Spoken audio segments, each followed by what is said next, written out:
Hey, this is David Hayter. I'm the voice of Solid Snake, and you're watching Game On, so pay some damn attention.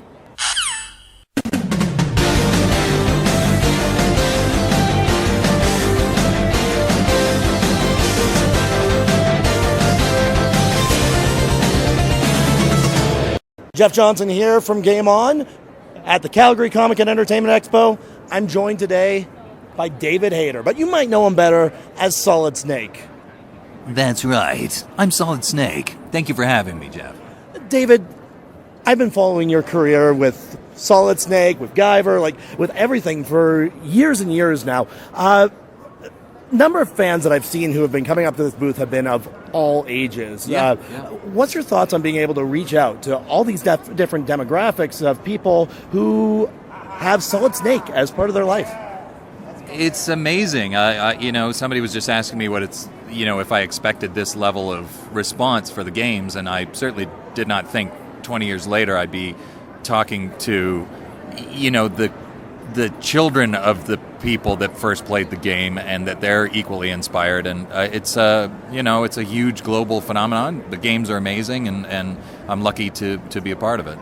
Now, I've been there with Metal Gear Solid since the beginning, and the one thing that stood out with me about that first game was you against all of these bombastic villains, specifically Solid Snake versus Liquid Snake. Right. That was Liquid.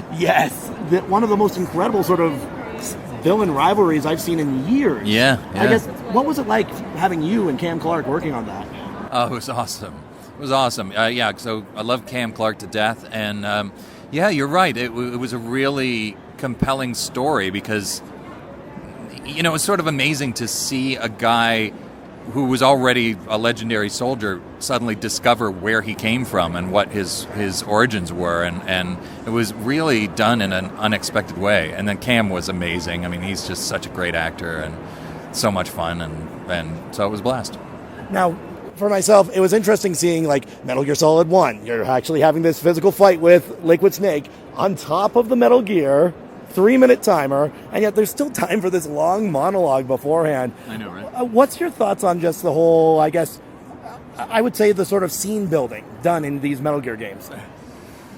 Well, it's completely unique. I mean, the way that Kojima creates these scenes and sequences is entirely true to his voice, and it can be unusual and complex.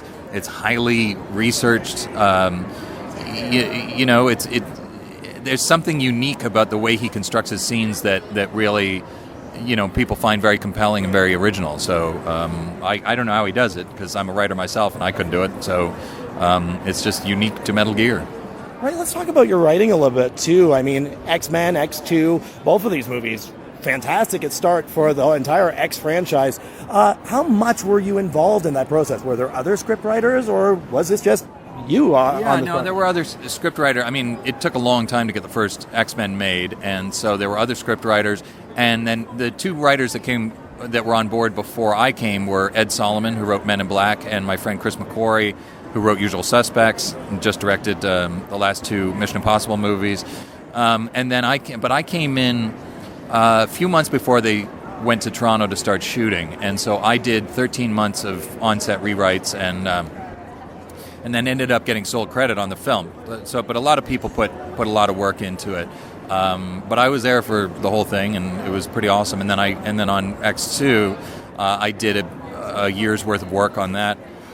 And then when they went to shoot, Michael Dougherty and Dan Harris did the onset, work and rewrites, and so it was all a team effort. Excellent. Yeah. Now, if you had to choose a Metal Gear game, which one would you say is your favorite? My favorite, I usually say, is Snake Eater. So I love them all. They're all unique, and they're all amazing in their own way. And I love the first one in particular as well. And I love 4. But Snake Eater, everything just completely came together for that game, and it's a full-on. It's one of the greatest video game / cinematic experiences. It was such a perfect crossover between movies and video games. So that one, and I love the retro feel of it, and the end fight with the boss is amazing, and it's just really such a beautiful and tragic story. David, any messages for the fans? Any messages for people who've been following Metal Gear for all these years? Yes, I would like to tell them all, you're pretty good. Well, thank you very much. I really appreciate having the opportunity to talk to you about your career and Metal Gear as a legacy and everything. Well, thank you. It was a pleasure to talk to you, and thank you for having me on your show. I'm Jeff Johnson. This is Game On. You know what they say, when life hands you lemons. Do a barrel roll! And when you want to know about your favorite games, listen to Game On with Jeff Johnson.